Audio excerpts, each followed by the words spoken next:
देवेंद्र फडणवीस साहेब, तुम्ही या महाराष्ट्राचे देवाभाऊ आहे आणि हा आमच्या घरातला देवेंद्र होता. याचं पण नाव देवेंद्रच आहे, देवाभाऊ.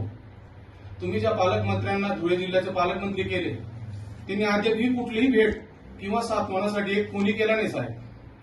हा कुठला न्याय साहेब? बीडमध्ये संतोष देशमुखांची हत्या होती साहेब. तो सरपंच होता. चूकच झाली, त्यांची हत्या झाली, नको झाली पाहिजे ती साहेब. पण त्यांची हत्या झाल्यानंतर संपूर्ण महाराष्ट्र पेटला हो साहेब. एवढा भेदभाव का? एवढा भेदभाव कशासाठी? संतोष देशमुख हा व्यक्ती होता, हा मी व्यक्ती नाही का? आमचा एक देवेंद्र गेला, हा व्यक्ती नाही का? इतका भेदभाव कशासाठी चाललाय महाराष्ट्रात साहेब? पालकमंत्री अद्यापही भेटायला आले नाही. आमदार गावी आमदार साहेब मॅडम ज्या दिवशी घटना झाली पिंपळनेर सिव्हिलला आल्या, त्यानंतर मला वाटतं त्यानंतर ते अजून तुमच्या घरापर्यंत आले नाही. असं कसं काय साहेब? आणि आमदार मॅडम तुमचंही काम होतं, तुम्ही यायला पाहिजे होतं मॅडम, इथं यायलाच पाहिजे होतं. एक नाही 3-3 जणांची हत्या झाली. भेदभाव नका करा, राजकारण नका करा, न्याय द्या. गरीब कुटुंब आहे, तो एकटा घरातला करता धरता होता.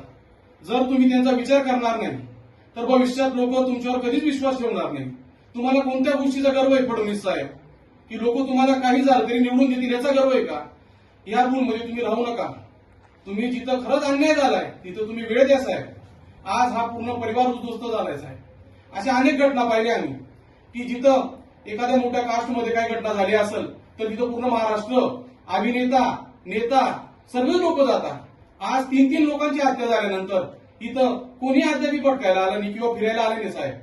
परमेश्वर तुम्हाला माफ करणार नाही. तुमच्याही घरामध्ये परिवार आहे, तुमचाही कधीतरी काही घात होऊ शकतो. देव कोणालाच सोडत नाही. फक्त तुम्ही भेदभाव नका करा. भेदभाव जरी केला, आज आम्हाला मरण आहे, उद्या उठून तुम्हाला पण मरण आहे साहेब. फक्त आमची एकच अपेक्षा आहे, त्याच्या उघड्यावर पडलेल्या परिवाराला न्याय द्या साहेब. त्यांना काहीतरी तुमच्याकडनं काहीतरी आश्वासन द्या साहेब. त्यांच्या घरामध्ये मेव करता धरता चालल्या गेल्या साहेब. त्याच्या घरच्या एखाद्या व्यक्तीला कुठेतरी नोकरी द्या साहेब.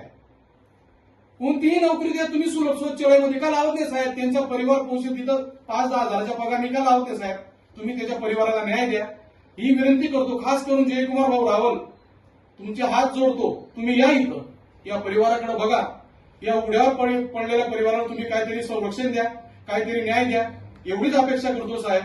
हा व्हिडिओ जर तुम्ही पाहिला असेल तर तुम्ही नक्की येशाल ही अपेक्षा करतो साहेब. एवढे बोलतो आणि माझे 2 शब्द संपवतो.